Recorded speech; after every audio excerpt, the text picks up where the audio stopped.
The fact that a team with a record below 500 will win the NFC East this year is very on brand for the crazy year 2020 has been. And with every team but Philadelphia still in the running for the division in week 17, Mike Fisher joins me to discuss the odds that the Cowboys come out on top. Mike, to remind the viewers here, if Washington wins on Sunday, they take the division. But if they lose, the winner of the Giants-Cowboys game will take the NFC East with a 6-10 record.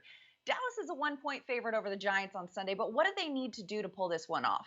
Yeah, Dallas can actually jump up record-wise in their noon game against the Giants, win that one, they hope, and then sit and watch, biting their nails at the evening game, hoping that they get help from Philadelphia. It's kind of weird because if you're a Cowboy person, including Jerry Jones, you find yourself rooting against Jason Garrett, who's your longtime, almost family member as the former Cowboy head coach, now the offensive coordinator for the Giants, and rooting for the Eagles, which nobody in North Texas is very comfortable with at all.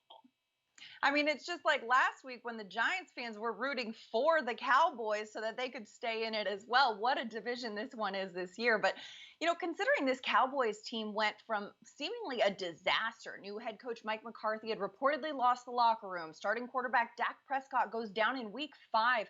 But now they're coming off a week 16 win over Philly in which the team looked like they're hitting their stride. So what has changed?